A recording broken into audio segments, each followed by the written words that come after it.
काही दिवसांपूर्वी मी तुमच्याबरोबर चकलीची भाजणी कशी करायची हा व्हिडिओ शेअर केलता आणि सध्या तो व्हिडिओ खूप छान असा चालतोय आणि त्याच्या खाली खूप साऱ्या कमेंट्स आहेत की ताई या भाजणीपासून आता चकली कशी करायची ते सुद्धा दाखवा। तसं बघायला गेलं तर त्याच्यानंतरच्या एका दुसऱ्या व्हिडिओमध्ये सुद्धा मी ते शेअर केलं होतं, पण म्हटलं चला आता खूप सगळे लोक नव्याने तो व्हिडिओ पाहतायत तर त्यांच्यासाठी आजचा हा व्हिडिओ।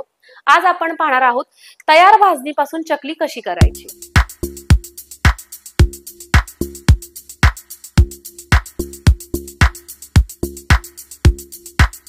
पहिली स्टेप म्हणजे आपल्याला हे पीठ उकडून घ्यायचे। त्यासाठी आपल्याला जाड बुडाची कढई हवी आहे, तर इथं मी अगारोची 24 इंची कढई घेत आहे। अगारोची सगळीच भांडी अतिशय उत्कृष्ट क्वालिटीची आहेत आणि टिकाऊ आहेत।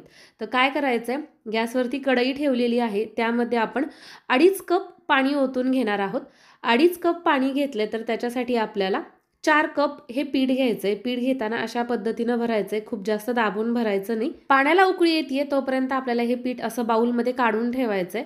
पाणी छान उकळल्यानंतर उकळत्या पाण्यात आपल्याला अर्धा चमचा हळद, चवीनुसार लाल चटणी, अर्धा चमचा ओवा असा हाताने क्रश करून घ्यायचा, तो देखील टाकून घ्यायचा आहे। सोबतच यामध्ये आपण टाकत आहोत 2 चमचे भाजून घेतलेले तीळ। तीळ पूर्णपणे ऑप्शनल आहेत पण छान दिसतात चकलीमध्ये। मीठ चवीनुसार आणि पोहे खाण्याचा चमचा असतो ते 2 चमचे तेल घेतलेले, हे तेल देखील आपल्याला या उकळीमध्येच टाकून घ्यायचं। हे सगळं एकदा व्यवस्थित ढवळून घ्यायचं।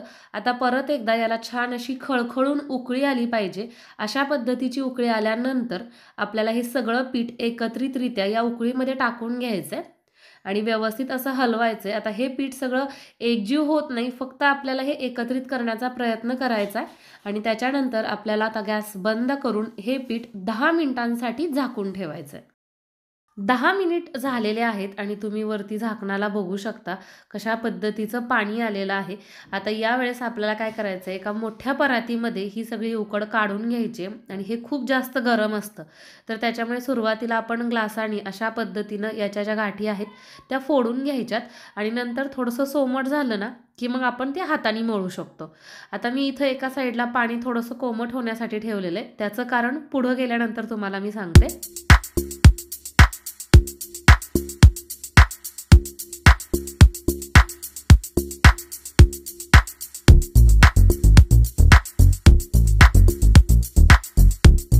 अशा प्रकारे हे पीठ आपण इथे मळून घेतलेलं आहे आणि सुरुवातीला जर तुम्ही बघताल ना तर हे पीठ थोडंसं घट्ट असतं आणि याच्यामध्ये डाळ आणि तांदूळ असते, तर त्याच्यामुळे काय होतं, हे जसं जसं वेळ जाईल तसं तसं आणखीन जास्त घट्टसर होत राहतं। तर त्याच्यामुळेच आपल्याला ज्या पद्धतीनं जेवढं लागेल तेवढंच पीठ एका साईडला करून घ्यायचं आहे आणि जे पाणी आपण कोमट व्हायला ठेवलं होतं ना त्यातलं अगदी थोडंसं साधारण 1 ते 2 चमचे पाणी एका वेळेस वापरायचं आहे, म्हणजे आपल्या बेतानं आपल्याला हे पीठ थोडंसं लूज करून घ्यायचं किंवा पातळ करून घ्यायचे। पीठ जर खूप जास्त तुम्ही पातळसर केलं तर तुमच्या चकलीला काटे येणार नाहीत, तर त्याच्यामुळे बेतानच हे पीठ आपल्याला मळून घ्यायचं। इथं तुम्ही बघू शकता अशा पद्धतीनं हे पीठ मळून घेतलेलं आहे आणि शेवग्यामध्ये टाकून घ्यायचंय। आता आपण चकली करायला घेऊयात।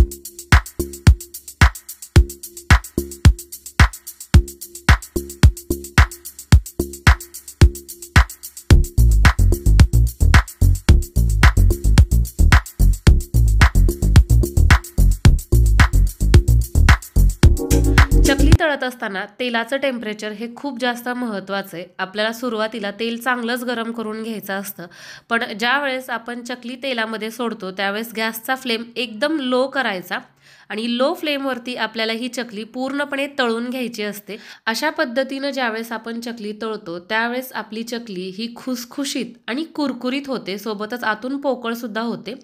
जर चकली तळायला आपण घाई आणि गडबड केली तर आपली चकली आतनं कच्ची राहते आणि ती वातड बनते। तर त्याच्यामुळे तुम्ही बघू शकता एकदम शांत अशा पद्धतीचं हे तेल झालेलं आहे, त्याच्यावरचे सगळे बबल्स कमी झालेले आहेत आणि मस्त अशी आपली चकली तळतीये।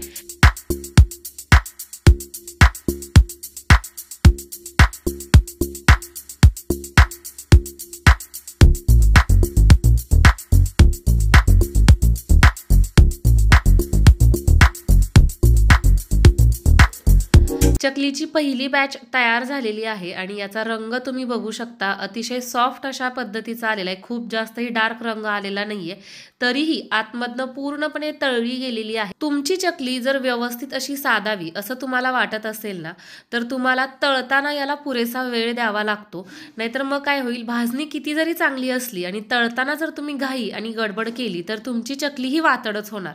त्यामुळे थोडंसं शांततेत ही चकली तळायची. तुम्ही आपली चकली बघू शकता, छान आतून पोकळ अशा पद्धतीची झालेली आहे. चकली तळत असताना नेहमी जाडबुडाचीच कढई वापरायची, म्हणजे तेलाचं टेम्परेचर एकसारखं मेंटेन राहतं. तुम्हाला जर ही अगारोची स्टीलची कढई ऑर्डर करायची असेल तर याची लिंक डिस्क्रिप्शन बॉक्समध्ये देते, तुम्ही खरेदी करू शकता. आणि मस्त प्लेट भरून खमंग आणि कुरकुरीत अशा आपल्या या चकल्या तयार झालेल्या आहेत. आणि चकल्या तर तयार झाल्या, आता तुम्ही वाट कशाची बघताय, आत्ताच आपली ही भाजणी ऑर्डर करा. महत्वाची गोष्ट म्हणजे महाराष्ट्रामध्ये फ्री शिपिंग मध्ये ही भाजणी तुम्हाला घरपोच मिळणार आहे.